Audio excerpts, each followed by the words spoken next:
সুপ্রিয় দর্শক, লেট এডিশনে আপনাদের স্বাগতম। সঙ্গে আছি আমি জাহিদুর রহমান খান। আজ আলোচনার বিষয় রাজনীতিতে সহিংসতা কেন।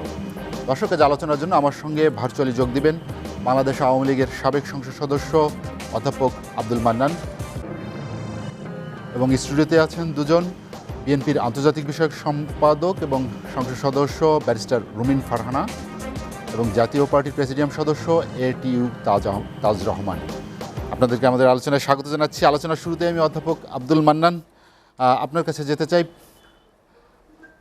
উপনির্বাচনকে কেন্দ্র করে হঠাৎ করেই সহিংস হয়ে উঠেছে বাংলাদেশের রাজনৈতিক অঙ্গন। আপনি দেখলেন যে রাজধানীতে বেশ কয়েকটি বাসে আগুন দিয়েছে দুর্বৃত্তরা, এবং সে কারণে পুলিশ বেশ কয়েকটি মামলা করেছে এবং বেশিরভাগই প্রধান যে রাজনৈতিক দল বিএনপির নেতাকর্মীরা সেখানে আসামি হয়েছেন। এই যে রাজনীতি হঠাৎ করে উত্তপ্ত হয়ে উঠল উপনির্বাচনকে কেন্দ্র করে, এটি কেন হলো? নির্বাচনী ব্যবস্থার কোনো ত্রুটির কারণে, রাজনৈতিক একজন আরেকজনের প্রতি বা এক দল আরেক দলের প্রতি অসহিষ্ণু হয়ে ওঠার কারণে, এজন্যই কি সহিংসতাও আবার দেখা দিয়েছে? আপনাকে ধন্যবাদ। আসলে বিএনপির রাজনীতি স্থবির হয়ে আছে, কি তারা তো কিছু করতে পারছেন না। তো একটা সুযোগ যদি আসে, উপনির্বাচনের একটা সুযোগ এলো, এই সুযোগে যদি তাদের নেতাকর্মী কেউ কিছু শুরু করে, বিশেষ করে আগুন সন্ত্রাস, তাহলে পারে তো অবিশ্বাস করবার কোনো কারণ নেই। এবং সেখানে তো আপনার দেখা গেছে কারা করেছে, তাদের তো বোঝা গেছে, সেজন্য তাদের নামে মোকদ্দমা হয়েছে।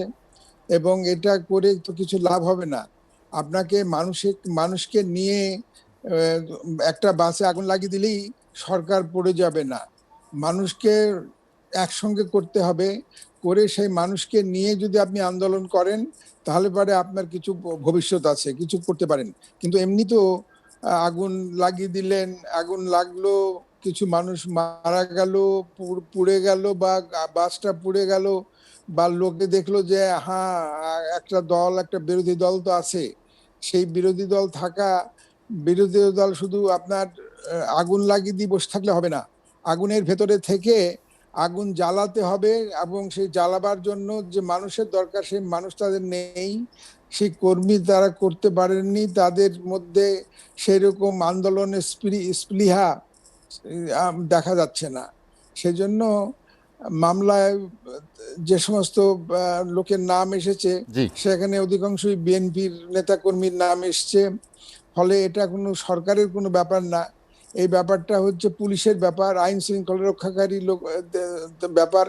তারা আপনার এতে টিভিতে তারা ক্যামেরায় দেখেছে, ক্যামেরায় দেখে তারপরে তাদেরকে আইডেন্টিফাই করেছে, এবং আইডেন্টিফাই করে তাদেরকে তাদের নামে মোকদ্দমা করেছে। এখানে কোনো প্রতিহিংসার ব্যাপার নাই। কারণ আমরা প্রতিহিংসা করে কি করব? আমাদের প্রতিহিংসা করার তো কিছু নেই, ওনারা তো নেই, তো প্রতিহিংসা আবার কিসের করব আমরা? আরেকটি বিষয় সেটি হচ্ছে, যদি ধরেই নেই যে বিএনপি কর্মীরা এই সহিংস ঘটনার সঙ্গে জড়িত, তাহলে তারা কেন সহিংস হয়ে উঠছে বা বিক্ষুব্ধ হয়ে উঠেছে, যেটি সাধারণ গণতান্ত্রিক প্রক্রিয়া অনুসরণ করলে বা তাদের পক্ষ থেকে যে অভিযোগ করা হয় যে ভোটের রাজনীতি আর আগের মতো নেই বা ভোট দেওয়ার সেই সুযোগ তারা পায়নি, এটি আসলে কতটুকু সত্য? আসলে সুযোগ তো পায় না, সুযোগ করে নিতে হয়। সুযোগ তো কেউ আপনাকে দেবে না। আমরা আমরা আমরা সুযোগ তো পাইনি। মাগুরার নির্বাচনের কথা আপনাদের মনে আছে নিশ্চয়ই। সেই মাগুরার নির্বাচন থেকে শুরু করে আমরা সুযোগ করে নিয়েছি। সুযোগ করবার জন্য যে কষ্ট করতে হয়, সুযোগ করবার জন্য যে প্রক্রিয়া বা গণতান্ত্রিক প্রক্রিয়া, সেই প্রক্রিয়ায় যেতে হবে। এখন আপনারা কিছু করতে পারছেন না, বিএনপি কিছু করতে পারছেন না। সেই না পারার বেদনাটা যদি তারা এই সুযোগে মনে করেন যে আগুন দিলে হবে, বা আমরা আছি, জানান দেওয়া একটা কথা আছে, সেই জানান দেওয়াটার সঙ্গে গণতন্ত্রের কোনো ব্যাপার নাই। এবং এতে করে একটা দলকে ফেলা যায় না, একটা দল, আওয়ামী লীগের মতো একটা দলকে নিশ্চিহ্ন করা যাবে না বা ফেলে দেওয়া যাবে না। এটা তাদেরকে মনে রাখতে হবে। তারা একটা দেখা করে দিতে কোনো এর দেখানোর মধ্যে কোনো রকমের যে আওয়ামী লীগ যে ভীত হয়ে সন্ত্রস্ত হয়ে তাদের সন্ত্রাসে যে ভীত হয়ে জি, কিছু একটা করে ফেলবে তা করবে না, এটাই হচ্ছে কথা। অধ্যাপক আব্দুল মান্নান, আপনার কাছে আবার আসবো আমি, সঙ্গেই থাকবেন। ব্যারিস্টার রুমিন ফারহানা, যেটি অধ্যাপক আব্দুল মান্নান বললেন যে সরকার পরিবর্তনের জন্য বা এই ধরনের কোনো ঘটনা ঘটতে পারে, বা তিনি যেটা ইঙ্গিত দিলেন যে কেন এ ধরনের সহিংস ঘটনা আসলো এবং দায়টা কি আসলে বিএনপির। আপনাকে অসংখ্য ধন্যবাদ। অনেকগুলো কথা আজকে আলোচনার টেবিলে এসছে। দেখুন, হঠাৎ করে যেদিন দুটি আসনে উপনির্বাচন চলছে, ঢাকা এবং সিরাজগঞ্জ, সেদিন একসাথে দিনের বেলায় একটানা দুটানা 10-10টা বাসে আগুন ধরলো বিভিন্ন জায়গায়। এবং যে জায়গাগুলো আপনি লক্ষ্য করবেন সেগুলো কিন্তু জনাকীর্ণ এলাকা, গোলাপশাহ মাজারের কাছে, মতিঝিলে, এরকম শাহবাগে, যেসব জায়গায় প্রচুর মানুষ চলাচল করে, প্রচুর লোক চলাচল করে। এতগুলো বাসে আগুন লাগলো, একটাতেও আইন শৃঙ্খলা রক্ষাকারী বাহিনী তাৎক্ষণিকভাবে ধরতে পারলো না? এটা সম্ভব? এটা যদি রাত 3টা হতো, রাত 2টা হতো, আমি তাহলেও তর্কের খাতিরে মানতে পারতাম। কিন্তু দিবালোকে, স্পষ্ট সূর্যালোকে, এত মানুষের সমাগমের মধ্যে 10-10টা বাসে আগুন লাগলো, আইন শৃঙ্খলা রক্ষাকারী বাহিনী ধরতে পারলো না, রেড হ্যান্ডেড যেটাকে বলা হয়, তাৎক্ষণিকভাবে। আইন শৃঙ্খলা রক্ষাকারী বাদ দেন, সাধারণ মানুষও কেউ ধরতে পারলো না। তাই কি সম্ভব? এক। 2 হলো, আপনার নিশ্চয়ই মনে আছে এই ঘটনা ঘটার বেশ কিছুদিন আগে থেকে সরকার আজান দিচ্ছিল, বলছিল যে সরকারকে একটু আনস্টেবল করবার জন্যে এক ধরনের নাশকতামূলক কর্মকাণ্ড হতে পারে, একটা আশঙ্কা সরকারের তরফে ছিল।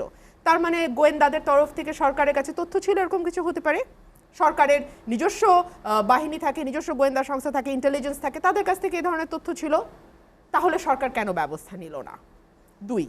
3 হচ্ছে, সরকার নিজেই কি ঘটনাটি ঘটিয়েছে? কারণ সরকার আগের থেকে আজান দিচ্ছে এরকম ঘটনা ঘটতে পারে, হতে পারে, কিন্তু কোনো ব্যবস্থা নিল না, কেউ ধরা পড়লো না, কেউ ঘটনাস্থল থেকে একেবারে আগুন লাগানো অবস্থায় ধরা পড়লো না, কিন্তু সরকার জানে এরকম একটা ঘটনা ঘটতে পারে। তাহলে কাজটা সরকার করেছে? নানান ব্যাখ্যা আছে। এবং দেখুন, যে কথাটি ভাই বলছিলেন, আমি শ্রদ্ধা নিয়ে বলছি, উনি কিছু কথা বলেছেন যে কথাগুলো ভীষণভাবে কাউন্টার করা যায়। তার একটা হচ্ছে, বাসে আগুন দিলে সরকার পড়ে যাবে না। কেউ বলেনি বাসে আগুন দিলে সরকার পড়বে, কিন্তু বাসে আগুন দিলে বিএনপির স্ট্যান্ডিং কমিটি থেকে শুরু করে, কেন্দ্রীয় কমিটি থেকে শুরু করে, তৃণমূলের অসংখ্য নেতা কর্মীর বিরুদ্ধে মামলা দেওয়া হয়ে গেছে। এরকম আগুন লাগলে বিএনপিকে আবারও এক ধরনের ব্র্যান্ডিং দেওয়া যায় ইন্টারন্যাশনালি, সেই ব্র্যান্ডিং দেওয়ার প্রক্রিয়া সরকার শুরু করেছে। আপনি জানেন, ট্রাম্পের পতনের পরে বাইডেন এসছে, এবং এই যে আইডেন্টিটি পলিটিক্স যেটা ট্রাম্প চালু করেছিল, এবং মেক আমেরিকা গ্রেট এগেইন, এবং আমেরিকাকে সমস্ত জগৎ থেকে বিচ্ছিন্ন করে শুধু আমেরিকাকে নিয়ে যে রাজনীতি, সেটা ছিল ট্রাম্পের রাজনীতি। সেই জায়গা থেকে কিন্তু এখন বাইডেন এসে, এবং বাইডেন এসেই ডেমোক্রেসি নিয়ে কথা বলা শুরু করেছে। বাইডেনের ম্যানিফেস্টোতে বলা আছে ডেমোক্রেসির কথা, যেখানে সে স্পষ্টভাবে বলেছে গ্লোবাল সামিট করবে সে ফর ডেমোক্রেসি। এবং এই গ্লোবাল সামিটে সারা বিশ্বের যেসব দেশে ডেমোক্রেসি আছে এবং ডেমোক্রেসি নাই, সেই সবগুলোর দিকে তারা নজর দেবে। সুতরাং এই যে বাংলাদেশের ইচ্ছামতো নির্বাচন করে জিতে যাওয়ার যে একটা ট্রেন্ড চালু হয়েছে, যেখানে ভোটার যাবে না, যেখানে কোনো মানুষ ভোট দেবে না, কিন্তু অটোমেটিক্যালি সরকারি দলের প্রার্থী জিতে আসবে, সেই ট্রেন্ডের উপরে কিন্তু একটা বড় আঘাত আসতে যাচ্ছে। সুতরাং ইন্টারন্যাশনালি বিএনপিকে একটা ব্র্যান্ডিং দিতে পারলে, এই যে মানবাধিকার লঙ্ঘন হচ্ছে ক্রমাগত, এই যে গুম, বিচার বহির্ভূত হত্যা বাংলাদেশে নিত্য নৈমিত্তিক ব্যাপার হয়ে দাঁড়িয়েছে, এই যে আইনের শাসন বলতে কিচ্ছু নাই, ন্যায় বিচার বলতে কিছু নাই, বিরোধী দলকে নিশ্চিহ্ন করবার সমস্ত আয়োজন গত কয়েক বছরে রাষ্ট্রযন্ত্রকে ব্যবহার করে সরকার করেছে, এইগুলো নিয়ে তো ইন্টারন্যাশনালি প্রশ্ন আসবে। এবং ট্রাম্পের সময়কালটা যেই আরামে এই সরকার চালিয়ে গেছে যা ইচ্ছা তাই করে, সেটা সম্ভবত বাইডেনের সময় সম্ভব হবে না। কারণ ইন্টারন্যাশনালি, গ্লোবালি ডেমোক্রেসির উপরে যে দীর্ঘদিন ধরে একটা মরা ভাটার টান চলছিল, সেখানে কিন্তু এখন জোয়ার আমরা দেখতে পাচ্ছি। এবং এই জায়গাটিতেই সরকার ভীত, এবং সে কারণেই আমি মনে করি যেদিন উপনির্বাচন হচ্ছে, এবং সিরাজগঞ্জে বলে রাখা ভালো, আওয়ামী লীগ 1,88,000 সামথিং ভোট পেয়েছে, এবং বিএনপি পেয়েছে ৭১,000 বা কোনোখানে 88,000 এসছে, আর বিএনপি 400 সামথিং। আপনি কাউকে বললে সে বিশ্বাস করবে? এটা কি আওয়ামী লীগের কোনো কর্মী বিশ্বাস করে? আওয়ামী লীগের কোনো নেতা বিশ্বাস করে? আওয়ামী লীগের প্রধান সভানেত্রীকে এটা বিশ্বাস করেন? এটা কি একটা বিশ্বাসযোগ্য ফলাফল?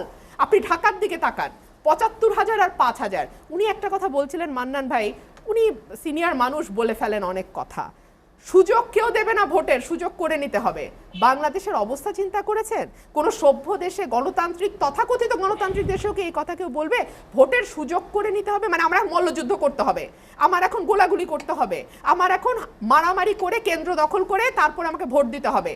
তাহলে আপনি কি বাংলাদেশের গণতান্ত্রিক রাষ্ট্র বলবেন?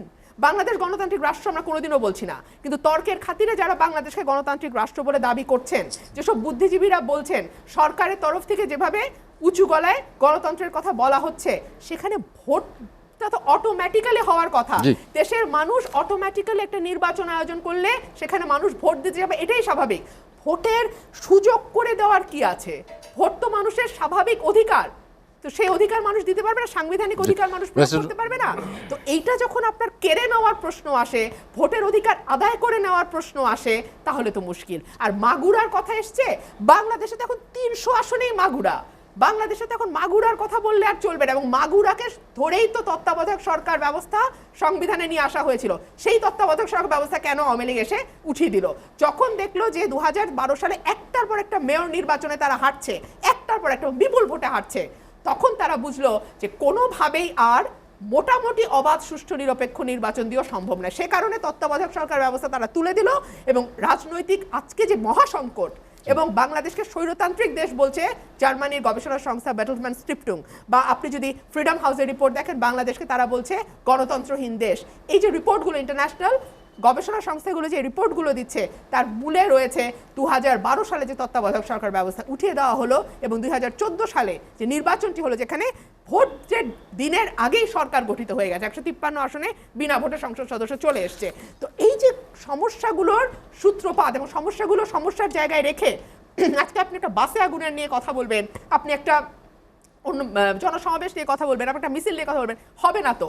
আর বিরোধী দলকে যখন আপনি স্পেস না দেবেন, বিরোধী দলকে আপনি যতই সংকুচিত করবার চেষ্টা করবেন, ততই তৃতীয় পক্ষ এর সুবিধা নেবে, এবং এই ধরনের ঘটনা ঘটতে থাকবে। রুমিন ফারহানা, আপনার কাছে আবার আসবো আমি। এটিউ তাজ রহমান, যেটি রুমিন ফারহানা বললেন যে বিরোধী দল যদি সুযোগ না পায় এবং তারা যদি রাজনীতির সুষ্ঠু চর্চা করতে না পারে, তাহলে এই ধরনের ঘটনা সংখ্যাটা বাড়বেই।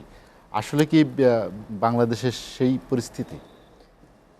ধন্যবাদ আপনাকে এবং বিজ্ঞ আলোচক স্টুডিওতে রুমিন ফারহানা এবং প্রফেসর মান্নান আছেন ভার্চুয়ালি, এবং আপনাকে দর্শক শ্রোতা সবাইকে সালাম শুভেচ্ছা। দেখেন, রাজনীতিতে যে একটা সংকট চলছে, রুমিন ফারহানা যেটা বলছেন, সেই সংকটটা সবচেয়ে বড় মূল যে দায়ী, তার জন্য নির্বাচন কমিশন। আজকে দেশের রাজনীতির এই অবস্থার জন্য 50 বছরের ইতিহাসে আমরা এই নির্বাচন কমিশনার বলেছেন আমেরিকার, আমি আসতেছি সেটাতে, যে নির্বাচন কমিশনগুলো এত ইনকম্পিটেন্ট নির্বাচন কমিশন, সরকার না চাইলেও সরকারের আজ্ঞাবহ, যে সরকার ক্ষমতায় থাকুক, বিএনপি থাকুক, আওয়ামী লীগ থাকুক, ত্রিবাড়ি থাকুক, যে থাকুক, ওইখানে বসেই সরকারের আজ্ঞাবহ হওয়ার জন্য, সরকার চায় না তারপর আজ্ঞাবহ হইতে হবে। আপনাকে একটা সুষ্ঠু নির্বাচন করার জন্য 5টি stakeholder is a very important. নির্বাচন কমিশন, সরকার, রাজনৈতিক দল, ভোটার, নাম্বার 5 হলো প্রার্থী। এদের কি লিডারটা হলো নির্বাচন কমিশন। এই নির্বাচন কমিশন বলে যে আমাদেরকে বুটে কাউকে আনার দায়িত্ব নয়, রাজনৈতিক দলগুলোকে আনতে হবে। এটা একটা কি বলবো, ওয়ার্ডটা আমার বাসায় আসতেছে না, যে এটার প্রধান নির্বাচন কমিশনারের যদি মুখ থেকে এরকম বক্তব্য। পৃথিবীর ইতিহাসে পৃথিবীর কোনো দেশে ভোটারদেরকে কিন্তু রাজনৈতিক দলগুলো নিয়ে আসতে হয় না, সেই পরিবেশ তৈরি করার দায়িত্ব নির্বাচন কমিশনের। এবং ভোট এটা তো আপনার জন্মগত অধিকার, বাই ন্যাচারালাইজেশন হয়ে আপনার অধিকার। ওয়েস্টার্ন ওয়ার্ল্ডে আছে, আপনি জন্ম যদি না হয় আমেরিকাতে আপনার, কিন্তু আপনি আমেরিকার প্রেসিডেন্ট হতে পারবেন না, জানেন তো এটা। আমেরিকার কনস্টিটিউশন আছে, you have to be born in America. সেই হিসাবে আপনাকে জন্ম হয়ে ভোটাধিকার সূত্রে আপনি একটা ভোট দেওয়ার অধিকার আপনার আছে, সেই ভোটটা আপনি দেবেন। এতে আমাকে দল নিতে হবে কেন? আমি গিয়ে হয়তো কাকে দিব না দিব এটা আমার অধিকার। যে দল নিয়ে যাবে আমি তো তার ভোটার হয়ে গেলাম, তাহলে এখানে কি ভোটারদেরকে কিনে নিয়ে যাওয়া হবে? এই যে নির্বাচন কমিশনের মতো অথর্ব নির্বাচন কমিশনাররা এইসব বক্তব্য যখন দেয়, তখন রাজনীতিতে রাজনৈতিক দলগুলো ডিভাইডেড হয়ে যায়। উনি বলেছেন যে আমেরিকার উচিত হবে আমাদের কাছ থেকে নির্বাচনী ব্যবস্থা শিখিয়ে নেওয়া। ওনার মাথায় এটা রাখা উচিত ছিল যে আমেরিকার মতো দেশে প্রেসিডেন্ট নিজে বলতেছে যে কারচুপি হচ্ছে, কিন্তু নির্বাচন কমিশন চ্যালেঞ্জ করে বলছে বিভিন্ন স্টেটের কোনো জায়গায় তার দলের রিপাবলিকানদের, আমেরিকার একটা সিস্টেম আছে, প্রত্যেকটা স্টেটের কিন্তু সেক্রেটারি অফ স্টেট আছে, জানেন তো আপনি, অঙ্গরাজ্যের আলাদা। এরা অনেক রিপাবলিকানরা আছে যারা বলছে বলে না, দ্যার ইজ নো এভিডেন্স যে এখানে নির্বাচনে কোনো কারচুপি হয়েছে।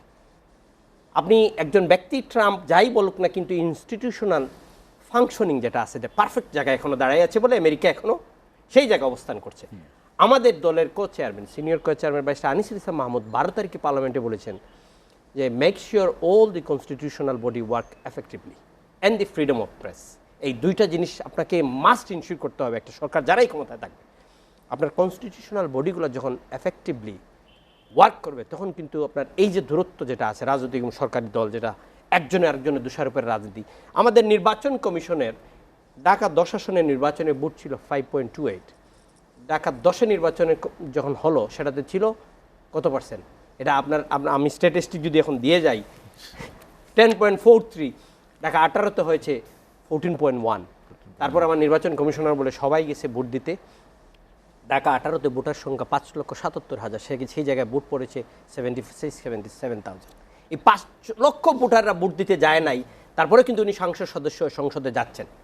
এখন আমি মনে করি ব্যক্তিগতভাবে যে আগামীতে আমাদের নির্বাচন কমিশনের আরপিও যেটা আছে এটাকে চেঞ্জিং আনতে হবে, যে এত পার্সেন্ট যদি ভোট না হয়, কাস্ট না হয়, তাহলে এইখানে রিকাউন্ট হবে বা রিইলেকশন হবে। সেকেন্ড থিং হলো আপনি যেভাবে এই ভোটারের সিস্টেম আপনার নিচে নেমে আসছে, আপনি যাচ্ছেন না, সামনে যে বাইরে বসে আছে তারা যাচ্ছে না, নির্বাচন 18তে হচ্ছে, অনেকে জানেই না, পত্রিকারও লিখছে না, এটাকে আপনি উদ্ধার হইবেন কীভাবে?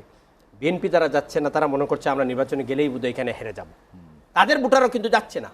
আওয়ামী লীগের ভোটাররা 37% ন্যাশনালি, 38% ন্যাশনাল ভোটার আওয়ামী লীগরা, সেই নির্বাচনে যদি আওয়ামী লীগের ভোটাররা যেত তাহলে তো এই পার্সেন্টেজটা বাড়তো। তারা যাচ্ছে না, মনে করছে বলে আমরা যাওয়ার প্রয়োজন নেই, আমাদের ক্যান্ডিডেট চলে আসতেছে। জাতীয় পার্টি নির্বাচনে প্রতিদ্বন্দ্বিতা করে যাচ্ছে, দলের নতুন চেয়ারম্যান বলছেন প্রতিটা নির্বাচনে আমরা প্রতিদ্বন্দ্বিতা করব, কিন্তু আমরাও সেই কাঙ্ক্ষিত ফল পাচ্ছি না। এক পেশে রাজনীতি হয়ে যাচ্ছে কিনা, এই এক পেশে রাজনীতি, বিরোধী দল স্ট্রং, এই দুইটা একটা ডেমোক্রেসির জন্য বিরাট একটা আপনার মারাত্মক একটা নবাব সংগঠন রাজনীতি, এটা নিয়েই কিন্তু একটা সরকার যখন বিশেষ করে আপনাকে মনে রাখতে হবে পার্লামেন্টারি সিস্টেম অফ গভর্নমেন্টে অপোজিশন স্ট্রং এবং সরকারের গঠনমূলক বিরোধিতা করতেই হবে। এটাতে আপনি বাধা যদি দেন তাহলে আপনার ডেমোক্রেসিতে আপনি কিন্তু ফ্লারিশ করতে পারবেন না, এটাতে আপনাকে এক জায়গায় থাকতে হবে। একটু তাজ রহমান, আমরা একটা বিরতি নেব। দর্শক, লেট এডিশনে নিচ্ছে একটা বিরতি, ফিরবো শীঘ্রই, সঙ্গেই থাকুন।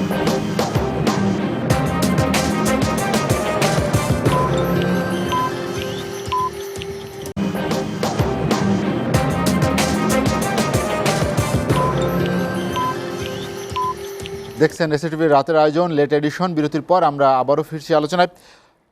অধ্যাপক আব্দুল মান্নান, যেটি আমরা আলোচনা করছিলাম, এটিও তাজ রহমান যেটি বললেন যে ভোটের হার বা ভোটারদের কেন্দ্রে উপস্থিতি খুবই কম, যেটি আসলে এখন যারা সংসদ সদস্য নির্বাচিত হচ্ছেন বা হয়েছেন, বেশ কয়েকটি উপনির্বাচনে এই হার আর বাড়েনি।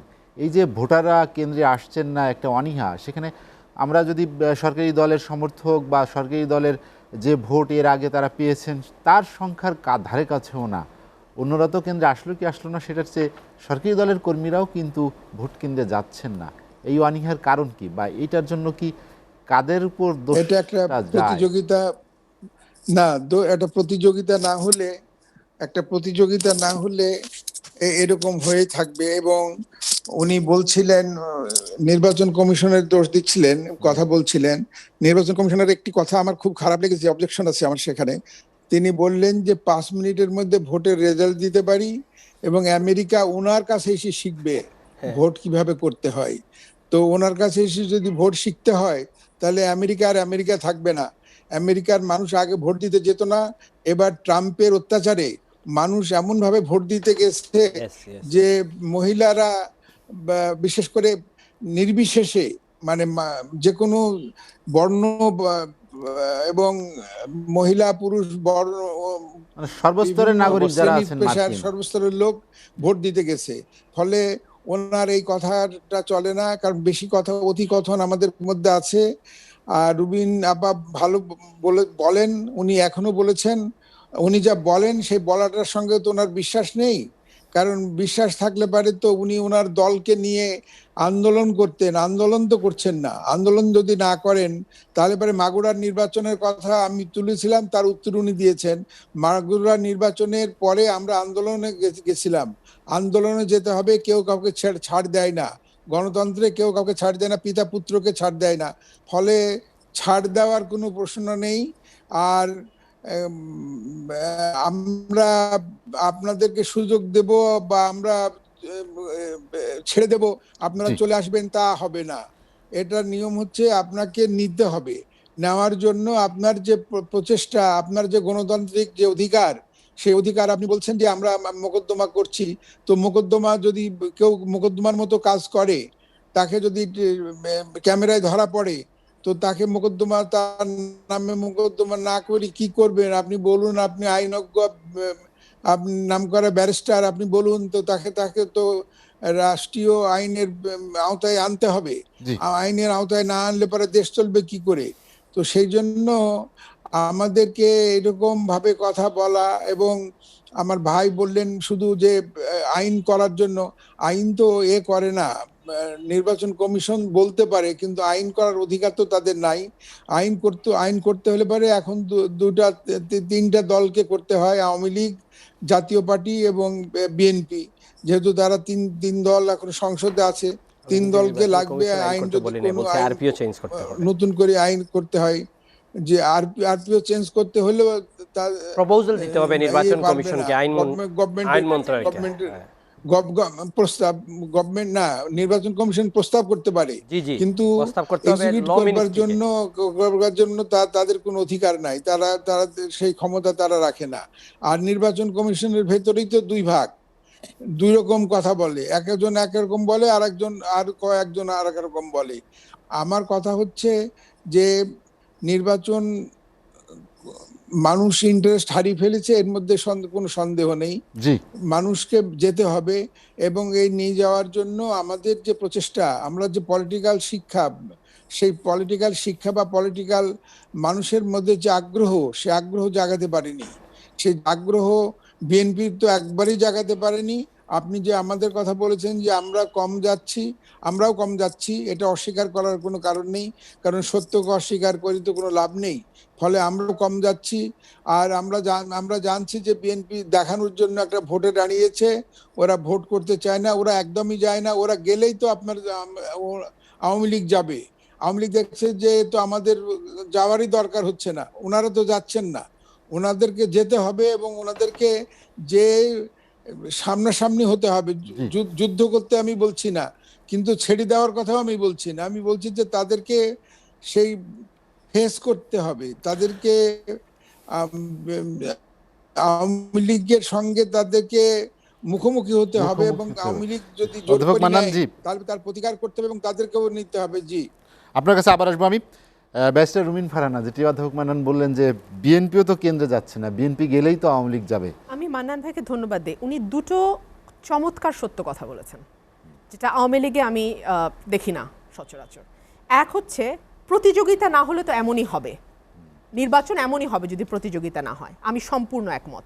দুই হলো মানুষ ইন্টারেস্ট হারিয়ে ফেলেছে। এখন আমার প্রশ্ন হলো মানুষ কেন ইন্টারেস্ট হারিয়ে ফেলেছে এবং কেন প্রতিযোগিতা হচ্ছে না, এই দুটো প্রশ্ন ভেরি ভাইটাল।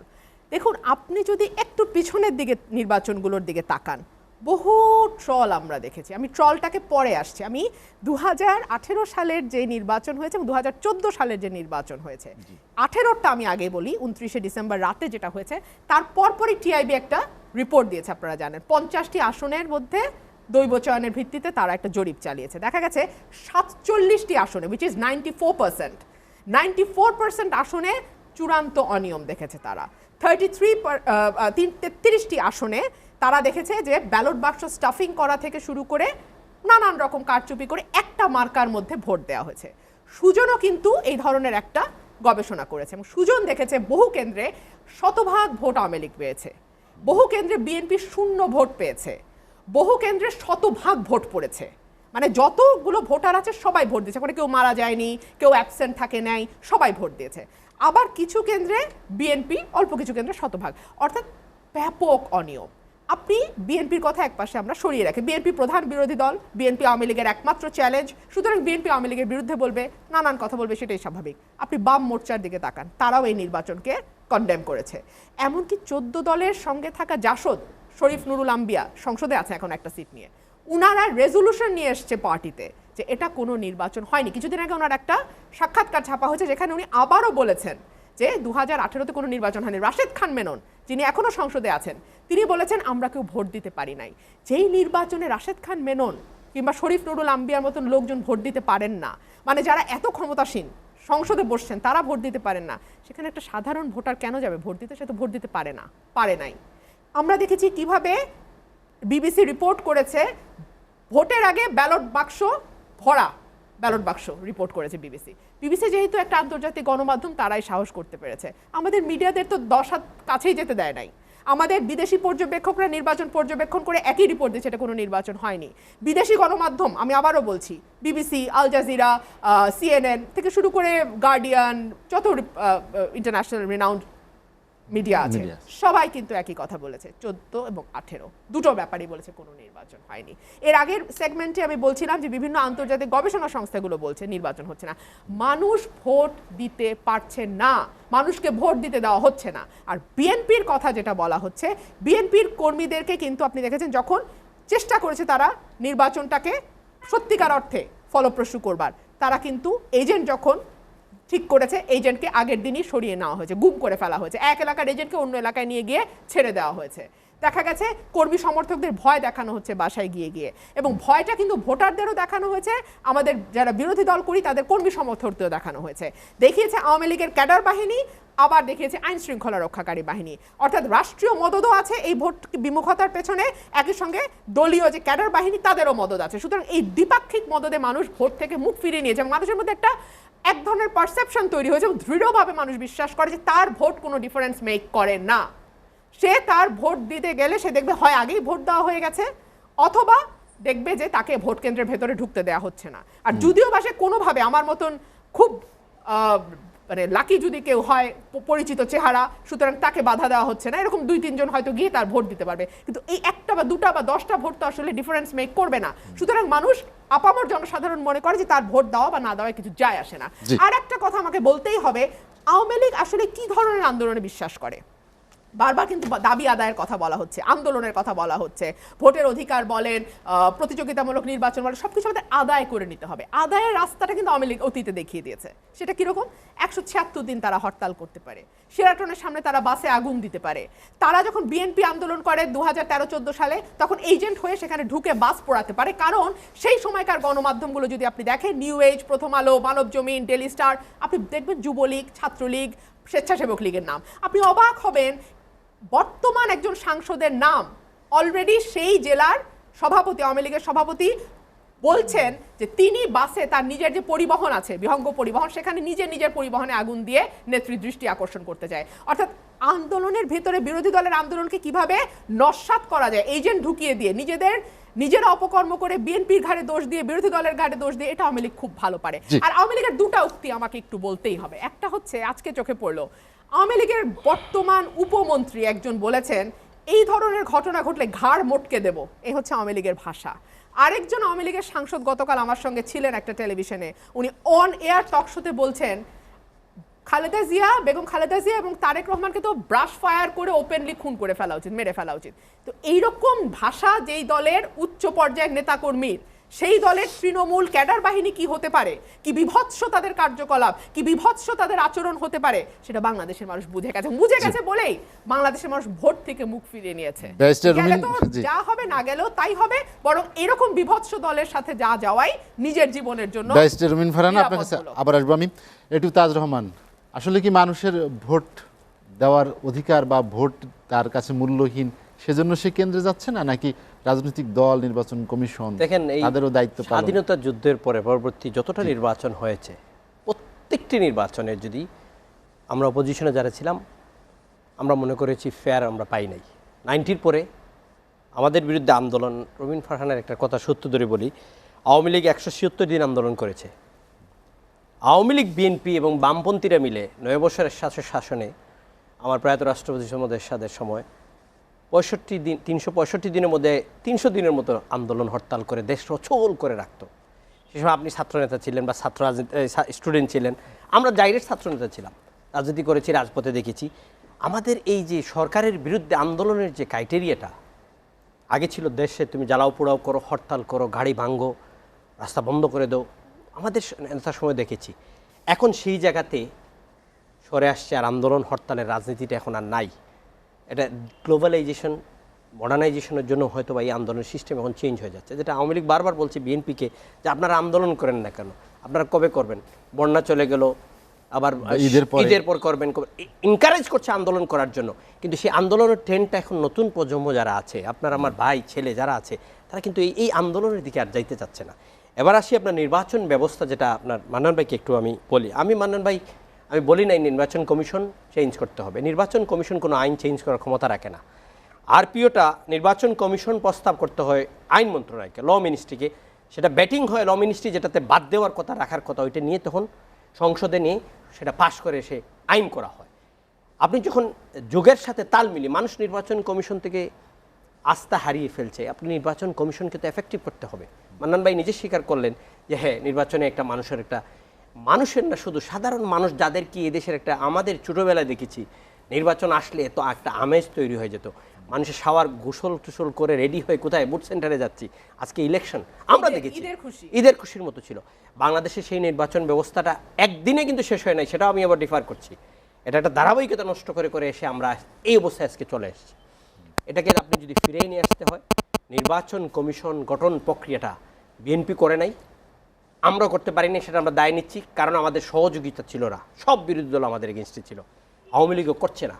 নির্বাচন ব্যবস্থা, নির্বাচন কমিশন গঠনকে আপনি কনস্টিটিউশনাল ভাগ করে নিয়ে 11 জন 13 জনের একটা কমিটি করেন, যেটাকে পিক করা হবে সাবেক বিচারপতি, আপিলের ডিভিশনের, হাইকোর্ট ডিভিশনের সাবেক সচিব, সাবেক মেজর জেনারেল দিয়ে ইন্ডিপেন্ডেন্ট বডির মাধ্যমে নির্বাচন কমিশন ইন্ডিয়ার মতো আপনি তৈরি করেন, যেখানে সব দল, বাংলাদেশের যতটা রাজনৈতিক দল থাকবে তাদের সমর্থনে হবে। আপনি যতদিন না পর্যন্ত, দায়িত্ব নিয়ে বলছি, এদেশে নির্বাচন কমিশনকে আপনি এফেক্টিভ কনস্টিটিউশনাল বডিকে কাজ করার জন্য ইন্ডিপেন্ডেন্টভাবে যদি তৈরি করে না নিয়ে আসতে পারেন, আওয়ামী লীগ আজকে আছে ক্ষমতায়, বিএনপি কোনো নির্বাচনকে মেনে নেবে না। কিন্তু বিএনপি যেদিন ক্ষমতা আসবে, আওয়ামী লীগও কোনো নির্বাচন মেনে নেবে না। কারণটা হলো, আসল জায়গাটা হলো আমরা নির্বাচন কমিশন গঠন প্রক্রিয়া তো সার্চ কমিটি গঠন করা হয়, সেখানে আপনি যেসব ক্যান্ডিডেট বলেন সেগুলো কিন্তু মেইনটেইন করেই তাদের নিয়োগ দেওয়া হচ্ছে। সবগুলো এই সার্চ কমিটিতে সাবেক রাষ্ট্রপতি হুসেইন মোদেরশাদের সাথে জাতীয় পার্টি ডেলিগেশন টিমের সৌভাগ্য ছিল আমার, আমিও রাষ্ট্রপতি এখানে গিয়েছিলাম একজন মেম্বার হিসেবে।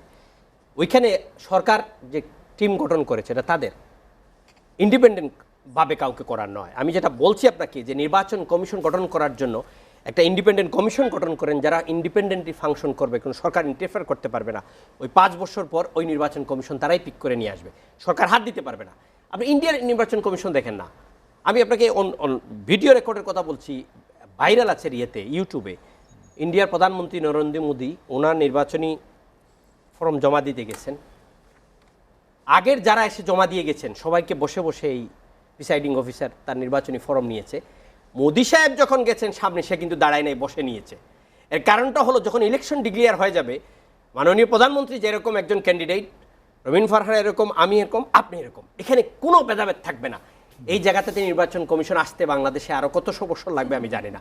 নির্বাচন মোদি সাহেব সামনে বসা, সে চেয়ারে বসে আছে, উনি দিয়ে যাচ্ছে এইভাবে, সেইভাবে বসে নিয়ে যাচ্ছে। এর কারণটা হলো যে নিউট্রাল ইন্ডিপেন্ডেন্ট নির্বাচন commission, free fair credible election করার যে ক্ষমতা, সরকার হয়তো বলছে না আমাকে কথা শুনো, কিন্তু আমাদের নির্বাচন কমিশনার সে নিজেই খুশি হয়ে আবুল তাবুলের মতো বক্তব্য দিবে। আমেরিকা নাকি আমাদের দেশ থেকে শিখে নেবে, যেটা মান্নান ভাই আমার সাথে শেয়ার করলেন।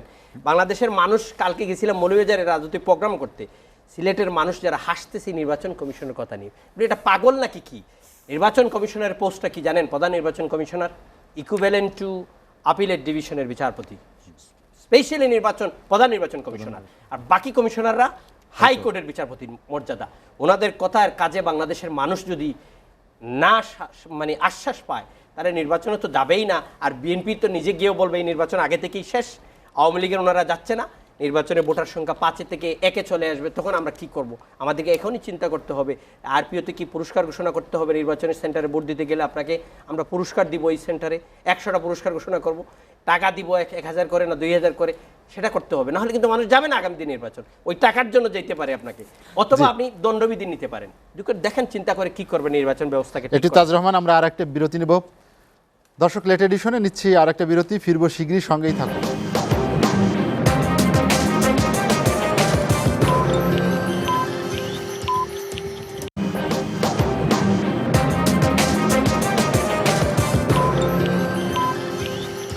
দেখছেন এসএটিভির রাতের আয়োজন লেট এডিশন। বিরতির পর আমরা আবার ফিরছি আলোচনায়। অধ্যাপক আব্দুল মান্নান, যেটি বলুন। এটিউ তাজ রহমান বললেন যে ভবিষ্যতে এ ধরনের হতে পারে যে ভোট কেন্দ্রে যারা যাবে তাদের জন্য হয়তো পুরস্কার রাখতে হতে পারে, যদি এভাবে আস্তে আস্তে ভোটের হার এগুলো কমতে পারে। এত এত এত ডিসঅ্যাপয়েন্টেড হওয়ার মতো কিছু নেই, কারণ চর্চাটা যদি আমরা করি সবাই নিজের দলের ভিতরে যদি আমরা চর্চা করি, আসলে আমাদের দলের ভিতরে তো চর্চা হচ্ছে না। ভ- আপনার যেসব দল প্রমিনেন্ট দল তাদের ভিতরেও চর্চা হচ্ছে না। এখানে বলা হচ্ছে যে আম্বিয়া সাহেবের কথা এবং মেনন সাহেবের কথা বলা হলো, আমি শুনলাম, শুনি খুব ভালোই লাগলো কথাটা শুনে। কিন্তু তারা যদি এতই নীতিবান যখন তারা, তো তারা কেন সংসদে থাকলেন? তারা কেন পদত্যাগ করলেন না? যে ভোট যখন আমি দিতে পারিনি, আমার ভোট আমাকে আমি দিতে পারিনি, তখন আমার আর সংসদে থেকে লাভ কি? সংসদে থাকতেই হবে, নিজে থাকবে, নিজের স্ত্রী থাকবে, সবাই থাকবে ভোট নিয়ে।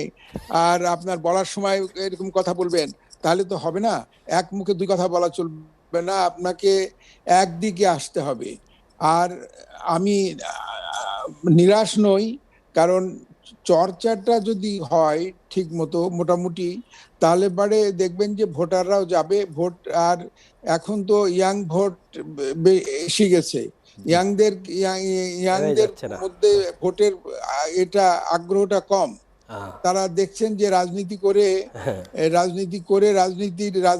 যে চর্চা, রাজনীতির যে ক্ষেত্রটা, সেই ক্ষেত্রটাকে নতুন ভাবে নির্মাণ করা যাচ্ছে না, বা সেই ক্ষেত্রে গিয়ে মানুষের কল্যাণ করা যাচ্ছে না। এই জন্য তাদের উৎসাহটা কম। এই উৎসাহটা আনবার জন্য আমাদেরকে সকলকে চেষ্টা করতে হবে, সব দলের নেতা কর্মীদেরকে চেষ্টা করতে হবে। আমরা যদি তা না করি, আমরা শুধু নিজেরাই এমপি মন্ত্রী হওয়ার জন্যই অস্থির থাকছি, পদ পাওয়ার জন্য, পদ পদবি পাওয়ার জন্য আমরা অস্থির থাকছি। আমরা রাজনৈতিক যে আদর্শ, রাজনীতির যে ক্রিয়া, সেই ক্রিয়া বা আদর্শকে আমরা মানছি না বা করছি না। এই না করার ফলে আমাদের এই ক্ষতিটা হয়ে যাচ্ছে। এই ক্ষতিটা শুধু কোনো দলের না, এই ক্ষতিটা দেশের, এবং এই ক্ষতিটা গণতন্ত্রের ক্ষতি হয়ে যাচ্ছে। এই গণতন্ত্রের ক্ষতির থেকে গণতন্ত্রকে রক্ষা করতে হলে পারে আমাদের নিজেদের মধ্যে, আমাদের দলের ভিতরে চর্চা করতে হবে, এবং মানুষকে ঠিক মানুষের যে মর্যাদা, সেই মর্যাদাটা দিতে হবে। শুধু মুখে আমরা বললাম যে আমি ভোট দিতে পারিনি অথচ আমি এমপি থাকবো, এই কথা বললে মানুষ বিশ্বাস করবে না আপনাকে। আমাদের উপরে বিশ্বাস আনতে হবে। মানুষের বিশ্বাসটা কমে গেছে। মানুষের বিশ্বাসটা যতক্ষণ পর্যন্ত আপনার উপরে, আমার উপরে না থাকবে, ততক্ষণ পর্যন্ত আমাকে মান্যতা দেবে না, আমার কথায় তারা ভোটে যাবে না। সেই জন্য জি। অধ্যাপক মান্নান, আমাদের আলোচনা শেষ করতে হবে, হাতে সময় কম। আপনাকে অসংখ্য ধন্যবাদ আলোচনায় যোগ দেওয়ার জন্য। ব্যারিস্টার রুমিন ফারহানা, যেটি অধ্যাপক আব্দুল মান্নান বলছিলেন যে রাজনৈতিক দলগুলোকে, অর্থাৎ বিশেষ করে রাজনীতিবিদদের, তাদেরকেও কিছু দায়িত্ব আছে, যে নতুন প্রজন্মের জন্য রাজনৈতিক যে ক্ষেত্র প্রস্তুত করা দরকার, বা একটি সংস্কারমূলক যেসব কর্মকাণ্ড দরকার, যাতে মানুষের বা নতুন প্রজন্ম যাদের আছে, যারা আগ্রহ থাকে রাজনীতির প্রতি, কিন্তু তারা রাজনীতি বিমুখ হয়ে যাচ্ছে, উল্টাটা হচ্ছে, এটা আসলে কেন? এর কারণ হচ্ছে রাজনীতিটা যাদের হাতে এক সময় ছিল, যেই মেধাবী সন্তানদের হাতে রাজনীতিটা ছিল, সেই জায়গা থেকে রাজনীতিটা এখন ব্যবসায়ীদের হাতে চলে গেছে। ব্যবসায়ীদের হাতে গেলেও সমস্যা ছিল না, যদি তাদের আইন প্রণয়ন করবার মতন, রাষ্ট্র পলিসি মেকিংয়ের মতন, রাষ্ট্র পরিচালনা করবার মতন যে মেধা, দক্ষতা, সততা, নিষ্ঠা এবং কম্পিটেন্স দরকার, সেই জিনিসগুলো যদি ঠিক থাকতো, তাহলে এই অসুবিধাটা হতো না। আর একটা বিষয় আজকে আলোচনা টেবিলে বারবার এসছে, নির্বাচন কমিশনকে শক্তিশালী করা।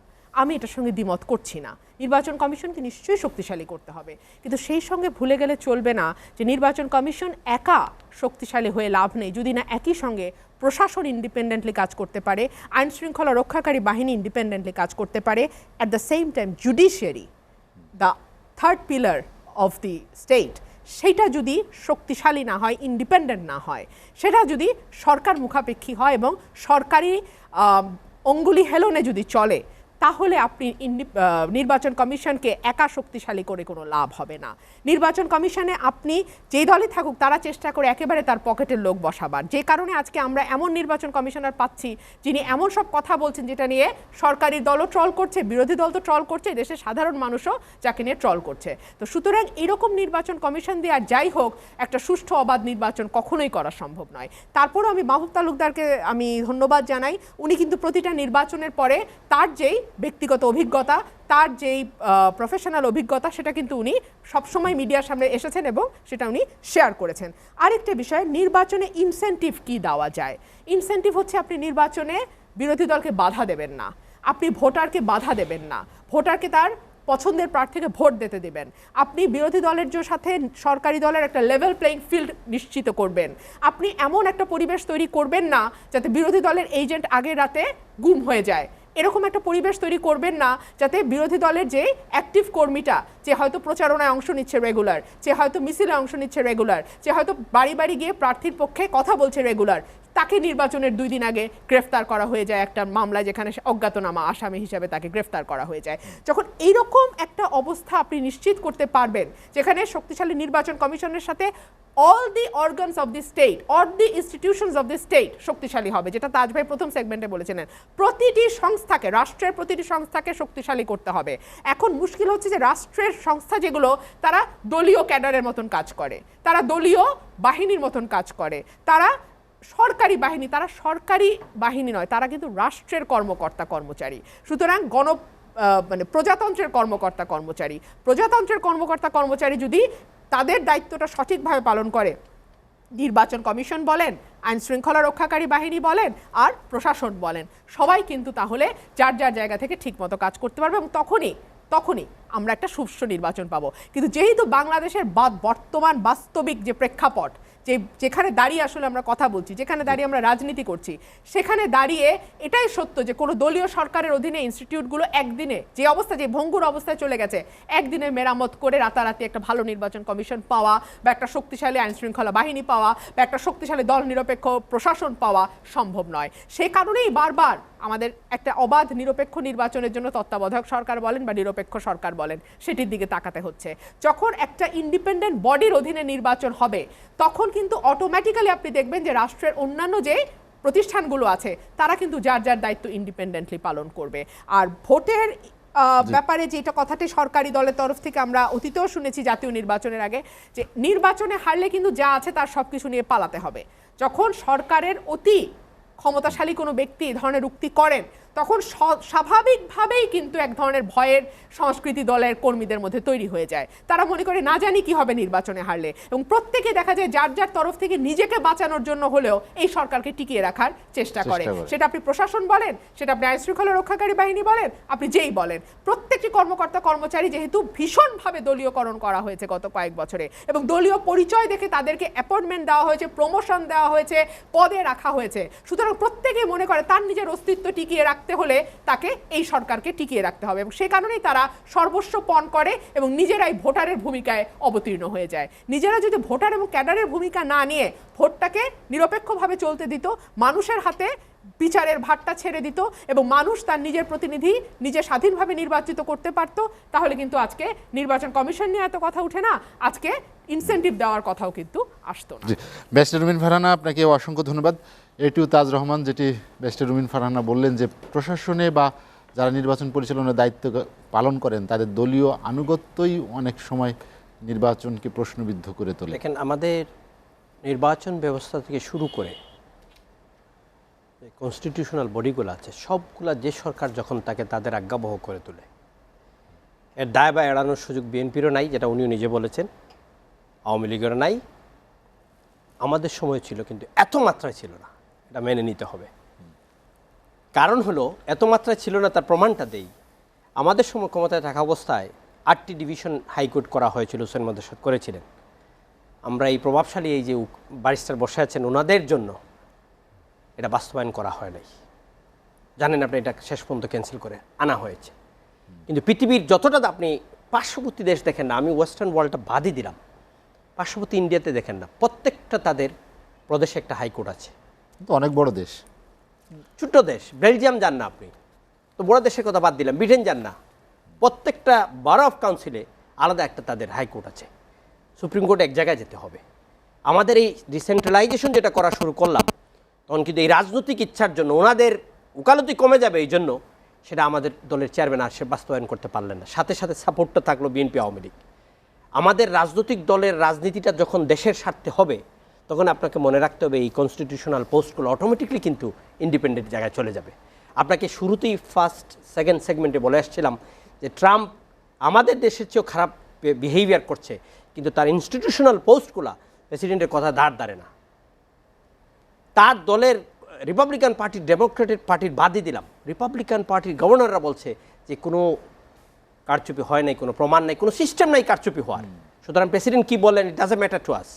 আমরা এখানে ইনস্টিটিউশনালগুলো আমার ফাংশনিং যতক্ষণ না এই দেশে করবেন তখন রুবিন ফারহানা বলতেই থাকবেন। উনি ক্ষমতায় গেলে আওয়ামী লীগও বলবো, আমরাও বলবো, কারণ এই জিনিসটা একদিনে হয় নাই। আমাদের এই 3টি রাজনৈতিক দলের ক্ষমতা আজকে 50 বছরের সবচেয়ে বেশি আওয়ামী লীগ আছে, বিএনপি ছিল, আমরাও ছিলাম 9 বছর। এই রাজনৈতিক দলগুলাই কিন্তু এই সব কিছুর অর্জনের জন্য যেমন তাদের পুরস্কার পেতে হবে মানুষের কাছ থেকে, তেমনি সব কিছুর ব্যর্থতার জন্য দায় রাজনৈতিক দলের। রাজনীতি এমন একটা জিনিস, থ্যাঙ্কসলেস জব। আপনি ফেরিওয়ালার মতো ঘুরতে হবে, কাজ করতে হবে, মানুষ সারা দিব না, তারপর আপনাকে ধন্যবাদ দিবে না। আপনি গাড়ির স্টিয়ারিংয়ে যখন ড্রাইভার বসা থাকে তার দোষটা পিছন থেকেই ধরা হয়, ড্রাইভার বুঝতে পারে না তার দোষ কী আছে। দোষ তো হবেই ড্রাইভারের যখন গাড়ি চালাবে। রাষ্ট্রীয় ক্ষমতায় যে থাকবে, বিএনপি থাকার সময় দোষ ছিল, আমাদের সময় কম বেশি ছিল, আওয়ামী লীগের সময় আছে। কিন্তু আপনাকে মনে রাখতে হবে বঙ্গবন্ধুর সেই কথাটা, যে যদি কেউ ন্যায্য কথা বলে সঙ্গে একজন হলেও তার কথা আমি শুনবো। এই মন মানসিকতা আমাদের রাজনৈতিক দলগুলো যখন আমাদের মনে ধারণ করবো, তখন দেখবেন বিরোধী দলের কথাগুলো শোনার। আমি মিত্র যদি আপনার সমালোচনা করি, আপনাকে মনে রাখতে হবে আপনি আপনার দুশ্মন না, আমি সমালোচনা করছি আপনাকে সঠিক জায়গায় নিয়ে আসার জন্য। আর দেশের একটা দলের, দেশকে সাংগঠনিক সংসদীয় ব্যবস্থাকে আপনি মজবুত করতে হলে বিরোধী দলের বক্তব্য সমালোচনা আপনাকে পজিটিভলি নিতে হবে। আমার দলের চেয়ারম্যান জনাব জে এম কাদের সাহেব, সংসদীয় বিরোধী দলের নেতা, বলেছেন যে দেশের সংসদীয় ব্যবস্থা নামে একজনের কেন্দ্রবিন্দুতে পরিণত হয়েছে। সেটা নিয়ে আপনারা ট্রল করা হচ্ছে, বলা হচ্ছে কি, উনি বলেছেন এই জন্য যে সংসদ নেতা যিনি, উনি সরকার প্রধান, সংসদ নেতা, আবার একটা দলের প্রধান, 3টি পোস্ট কিন্তু একজন নেতা নিয়ে আছেন। যেটা পার্লামেন্টারি ডেমোক্রেসিতে, মাদার অফ পার্লামেন্ট যেটা ব্রিটিশ পার্লামেন্টে, সেই সিস্টেম নাই, তাদের আলাদা সিস্টেম। তার প্রমাণ হিসাবে আপনাকে বলি, 2019-এ যখন ব্রেক্সিট ডিলটা ব্রিটেনের পার্লামেন্টের সেশনে British prime minister Boris Johnson বক্তব্য দিচ্ছিলেন, ওনাদের ভোটের সংখ্যা ছিল 320টি, অপোজিশনে ছিল 319টি, সব অপোজিশন মিলে। হঠাৎ করে ওনার পার্টির একজন এমপি ডক্টর ফিলিপ লি, প্রাইম মিনিস্টারের বক্তব্য থাকা অবস্থায় বুট হবে, বক্তব্যের পরে বুটাবুটি হবে, উনি ডিফেক্টেড হয়ে ফ্লোর ক্রস করে অপোজিশনে চলে গেলেন 2019-এ 3 সেপ্টেম্বর। সাথে সাথে সরকারের বুট হয়ে গেল 219টা, আর অপোজিশনের বুট হয়ে গেল 319টা আর 320টা। নির্বাচনে আপনার বুটাবুটিতে পার্লামেন্টে হেরে গিয়ে নির্বাচন দিতে হলো। সেই নির্বাচনে উনি ম্যান্ডেট নিয়ে আবার পার্লামেন্টে আসলেন বরিস জনসন।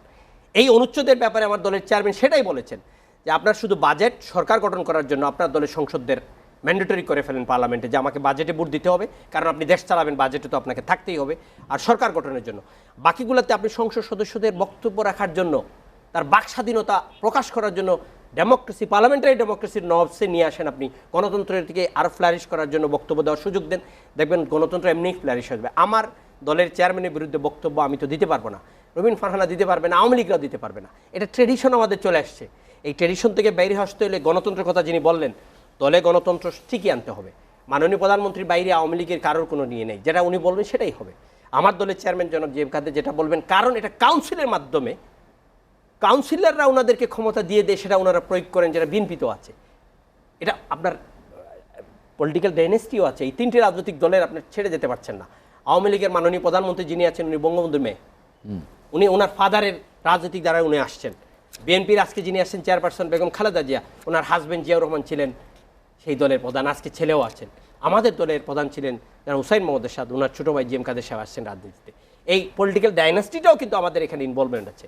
আমরা এটাকে মেনে নিয়ে, এই ইমোশনটাকে কাজে নিয়েই কিন্তু আমরা রাজনীতির মাঠে, আমি আমার দলের অনুভূতি নিয়ে আছি, উনি ওনার বিএনপিতে আছেন। কিন্তু আমাদের যেটা সবচেয়ে বড় যে প্রতিবন্ধকতা হলো, আমরা একদম শেষ দিকে চলে এসেছি, 1 মিনিটে শেষ করেন। আমরা ক্ষমতায় থাকলে নির্বাচন কমিশনের সব কিছু আমরা বৈধ মনে করি। বিএনপি থাকা বলেছে, আমরাও বলেছি, আওয়ামী লীগও বলে। যখন বিরোধী দলে যাই তখন নির্বাচন কমিশনকে আমরা নিয়ে সমালোচনা করি। আমরা যখন ক্ষমতার বাইরে থাকি, টিআইবিকে আমরা বলি এর রিপোর্ট এক পেশে হয়ে যাচ্ছে। আবার যখন ক্ষমতায় থাকি তখন টিআইবির রিপোর্টকে এক পেশে বলি, আর বিরোধী দল থাকলে বলি টিআইবি রিপোর্ট কারেক্ট। এটা আপনি জানেন, এদেশের ইতিহাসেই এটা আসছে। কিন্তু আমরা আমাদের ভুল যখন শুধরে নিব দেশের জন্য, দেশের স্বার্থে, এই দেশটা আপনার আমার রবিন ফারহানা আওয়ামী লীগের সবাই মিলে, সবারই দায়িত্ব, সবার দায়িত্ব আছে এই জায়গাটা ফিক্স করতে হবে, দেশকে সামনে এগিয়ে নিয়ে যাওয়ার জন্য। অধ্যাপক আব্দুল মান্নান, ব্যারিস্টার রুবিন ফারহানা এবং এটিউ তাজ রহমান, আপনাদেরকে অসংখ্য ধন্যবাদ আজ আলোচনা যোগ দেওয়ার জন্য। দর্শক, আলোচনা শেষ করতে হচ্ছে। দর্শক জানিয়ে রাখি, লেট এডিশন পুনঃপ্রচার হয় সকাল ৮টায়। আজ এ পর্যন্তই। ভালো থাকুন, সুস্থ থাকুন, এসএটিভির সঙ্গেই থাকুন।